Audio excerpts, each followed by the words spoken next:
Can I call it a blowout? I'm going to call it a blowout. Or maybe I can call it a complete annihilation. Or maybe I could say dominance. The Democrats completely dominated yesterday.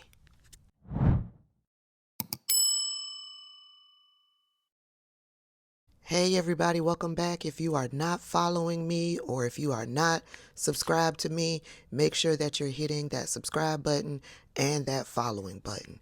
What am I talking about? I'm talking about the elections that took place on yesterday. The Democrats completely dominated according to these election results that I am going through this morning. First up, let's stop in Georgia, my home state. Dr. Alicia Johnson won her race last night, flipped that seat from Republican to Democrat. And Peter Hubbard won his seat last night, also flipping that seat from Republican to Democrat. And the numbers weren't even close.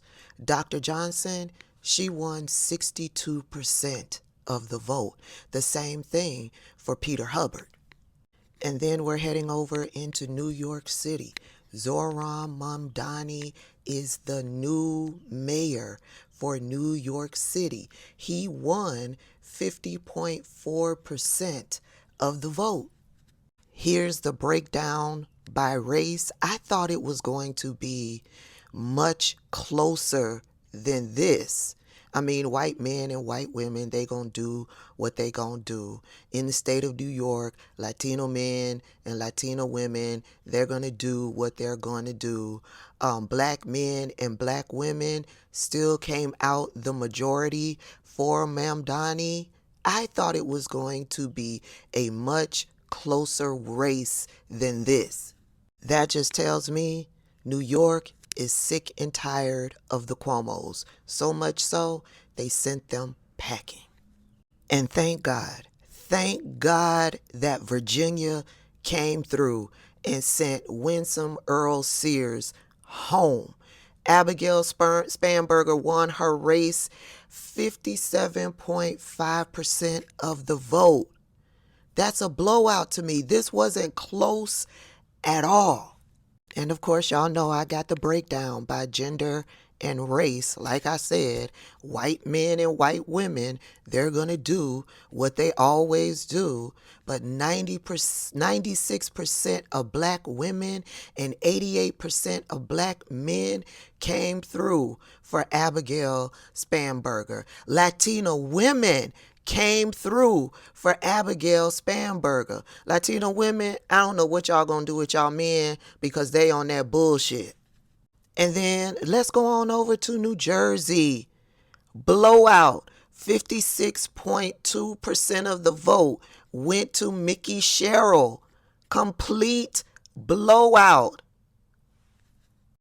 And here's the breakdown by gender and race. Of course, white men and white women, they're going to do what they always do. At this point, we should not expect anything different from white men and white women.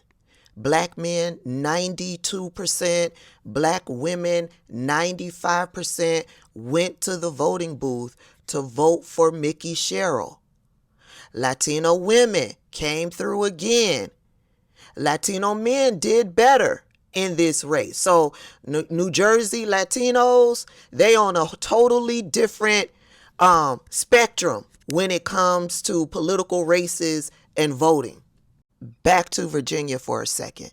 Jay Jones won the Attorney General race. 53.1% of the vote went to Jay Jones. And here's the breakdown by gender and race. And California proved that they weren't playing. They were standing with their governor. Prop 50 passed in California. Complete, total blowout. 63.8 voted yes. 36.2 voted no. That 36.2, I gather, is Republicans. Listen, I knew California was going to come through because California was sitting on ready from the time Governor Newsom made the announcement about Prop 50. They were sitting on ready. They were waiting for their opportunity to vote. Yes, they were sitting on ready. And I knew without a doubt California was going to come through. Listen, even in Mississippi, deep red, racist, Confederate Mississippi flipped 3 Republican seats to Democrat. I want to read this article. Democratic candidates on Tuesday night appear to have gained 3 Mississippi legislative seats, which included toppling a Republican incumbent in a special general election. Second-term state rep John Lancaster, a Republican from Houston, trailed behind his Democratic challenger, Justin Crosby. Crosby, a political newcomer, received 2,767 votes to Lancaster's 2,477 votes, according to incomplete results, with all precincts reporting, but at least some absentee ballots unaccounted.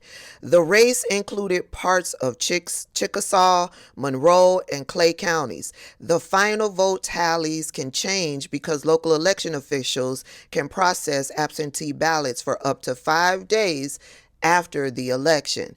Democrat Johnny Dupree, a former Hattiesburg mayor and unsuccessful gubernatorial candidate, defeated Republican Anna Rush, an attorney, in a Senate race that included parts Forest and Lamar counties. Democrat Teresa Isom also defeated Republican Charlie Hoots in a Senate district that included portions of DeSoto and Tunica counties.